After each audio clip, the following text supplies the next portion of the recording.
अब जो single formula यहां डेरिवेटिव करने के लिए यूज होगा फर्स्ट प्रिंसिपल के मेथड में, वो क्या है वो देखो। तो आपको निकालना है एफ एक्स का डेरिवेटिव, जो कि क्या होता है एफ डैश एक्स। तो फॉर्मूला होता है limit H tends to 0 F x plus H minus का F x whole upon H. Hello friends, आज हम टॉपिक डिस्कस करें क्लास 11 से, और जो टॉपिक लिया है वो है फर्स्ट प्रिंसिपल। हमें डेरिवेटिव करके दिखाना है tan of A x plus B का by the method of first principle. अब ये मेथड के दो नाम और हैं, एब इनिशियो मेथड या फिर डेल्टा मेथड, किसी भी नाम से पेपर में लिख के आ सकता है। अब इस मेथड को करने के लिए किन किन चीजों की रिक्वायरमेंट है? सबसे पहले तो अपना एफ एक्स क्वेश्चन चाहिए, तो ऑलरेडी क्वेश्चन तो आपको गिवन ही होगा जिसको आप एफ एक्स की तरह ट्रीट करोगे। दूसरी वैल्यू क्या चाहिए? आपको चाहिए एफ एक्स प्लस एच। अब एफ एक्स प्लस एच कहां से लाए? तो जहां जहां क्वेश्चन में एक्स लिखा हुआ है वहां एक एच को इंट्रोड्यूस कर दें। वो किस तरह से? देखो, एक्स की जगह एक्स प्लस एच ना, तो जहां पर आपके पास एक्स लिखा है वहां पर एक क्या लिख दें, एक्स प्लस एच लिख दें, और पूरा क्वेश्चन एज इट इज थोड़ा सही से रिप्रेजेंट कर दें इसको। तो ये हो गया 10 ब्रैकेट में ए एक्स प्लस ए एच और प्लस का बी। अब जो सिंगल फॉर्मूला यहां डेरिवेटिव करने के लिए यूज होगा फर्स्ट प्रिंसिपल के मेथड में, वो क्या है वो देखो। तो आपको निकालना है एफ एक्स का डेरिवेटिव, जो कि क्या होता है एफ डैश एक्स। तो फॉर्मूला होता है limit H tends to 0 F x plus H minus का F x whole upon H.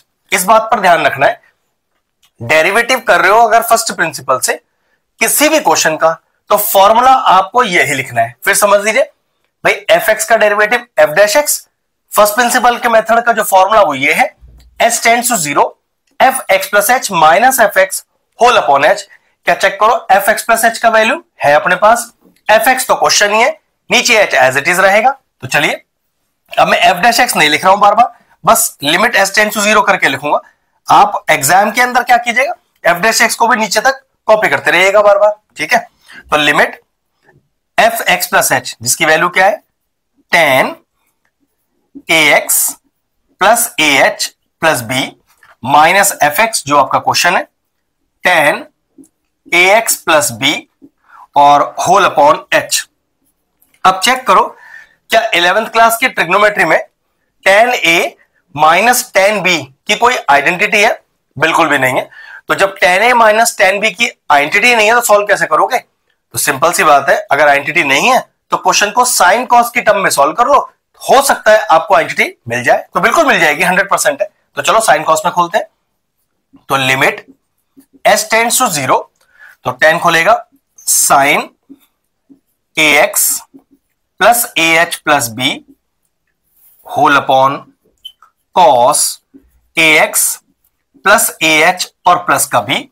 इसी तरह यहां पर भी minus sine A x plus B whole upon cos A x plus B और होल डिवाइडेड बाय एच। तो मैं upon में एच ना डालकर मैं होल डिवाइडेड बाय एच यहां लिख देता हूं, कोई फर्क तो पड़ा नहीं इससे, ठीक है। अब अगला स्टेप, इसके बाद एलसीएम लेंगे, ठीक है। तो वही f dash x is equal to limit H tends to 0। तो चलिए एलसीएम में क्या आएगा, ये दोनों टर्म एलसीएम में ही आ जाएंगे। तो होल अपॉन कितना आएगा, cos A x plus A H plus cos A x plus B, और ध्यान रखो ये डिवाइडेड वाला एच मैं एज इट इज यहां लिख ही देता हूं, इसका कोई काम नहीं है यहां पर, ठीक है। अब इस कॉस के साथ क्या मल्टीप्लाई करूं कि दोनों टर्म आ जाए? सिंपल एलसीएम ले रहा हूं, तो पक्की बात है ये वाला कॉस तो इसके साथ मैच हो रहा है, तो ये वाला लिखना पड़ेगा, cos A x plus B into ऊपर वाला न्यूमरेटर। ये समझ लीजिए जैसे सिंपल एलसीएम लेते हैं, मैंने वही एलसीएम लिया है, कुछ नया खास नहीं कर रहा है यहां पर मैं। फिर बीच में है माइनस, फिर इस टर्म के साथ कौन सा टर्म मैच नहीं हो रहा? भाई ये तो मैच हो रहा है एग्जैक्ट, ठीक है। तो इसको लिखेंगे इनटू ऊपर वाला न्यूमरेटर, तो कितना आ गया, cos A x plus A H plus into sine A x और प्लस का बी, ब्रैकेट बंद कर देते हैं। अब देखने वाला स्टेप क्या है, न्यूमरेटर में आइडेंटिटी चेक करो क्या लग रही है, sin a cos b minus का cos a sin b. Now what is sin a cos b minus cos a sin b, formula होता है साइन ए माइनस बी का, तो चलिए वही लगाएंगे। तो limit S tends to 0 sign a minus b, तो याद रखिएगा साइन का एंगल ए है, तो पहले ए लिखेंगे पूरा, माइनस का बी, क्योंकि माइनस लग रहा है तो ब्रैकेट लगेगा, तो मैं ब्रैकेट ओपन कर रहा हूं और ओपन करूंगा तो दोनों साइन एज इट इज अपने आप नेगेटिव हो जाएंगे।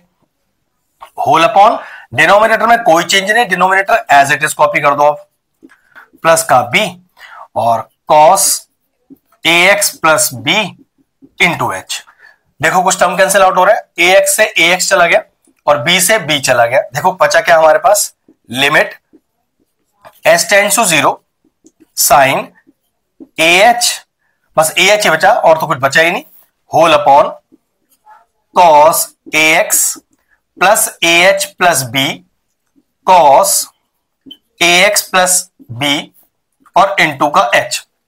अब जरा ध्यान से देखो, लिमिट की प्रॉपर्टी है कि जो साइन का एंगल हो अगर वो एग्जैक्टली नीचे लिखा हो तो 1 लिखा जा सकता है। साइन का एंगल ए एच है, जबकि मेरे पास तो सिर्फ एच लिखा है, तो मैंने क्या किया, एक ए से मल्टीप्लाई किया और ए से डिवाइड किया ऊपर नीचे, तो उस नियम के हिसाब से साइन एक्स अपॉन एक्स ये तो 1 हो गया। बचा क्या अपने पास, limit S tends to 0, numerator में तो सिर्फ ए बच रहा है, होल अपॉन नीचे क्या बचा, cos A x plus A H plus b cos A x plus b. अब मेरे ख्याल से मुझे एस टेंड्स टू 0 अपने क्वेश्चन में पुट करना है, और जब मैं लिमिट को पुट करता हूं तो लिमिट लिखना बंद कर देता हूं। तो चेक करो क्या आएगा, न्यूमरेटर में तो कोई फर्क पड़ेगा नहीं, और यहां पर आ जाएगा कॉस, ये हो गया 0, ये हो गया ए एक्स प्लस बी, और यहां पर भी हो गया cos A x plus B. इसका अगला स्टेप कितना आएगा, देखो ए अपॉन कॉस ए एक्स प्लस बी कॉस ए एक्स प्लस बी, तो ये हो गया कॉस स्क्वायर ए एक्स प्लस बी। अगर कॉस को डिनोमिनेटर से न्यूमरेटर में लाए तो क्या हो जाएगा, कॉस सेक हो जाएगा, ये आ जाएगा ए सेक स्क्वायर ए एक्स प्लस बी। मेरे ख्याल से हमारा फाइनल आंसर आ चुका है, क्योंकि tan ए एक्स प्लस बी का डेरिवेटिव ए सेक स्क्वायर ए एक्स प्लस बी होता है। ये मेथड है तो आसान, लेकिन एक अच्छा प्रैक्टिस चाहिए ऐसे क्वेश्चनों का। अगर आप इस तरह के और इंटरेस्टिंग वीडियोस देखना चाहते हैं तो हमारे चैनल पर फर्स्ट प्रिंसिपल की सेपरेट प्लेलिस्ट बनी हुई है, मैं उस प्लेलिस्ट को एंड स्क्रीन में भी डाल दूंगा, और सारे चैप्टर की प्लेलिस्ट के साथ जाके उन्हें भी चेक कर सकते हैं। ये क्वेश्चन तो फिनिश हो गया, वीडियो फिनिश करते हैं।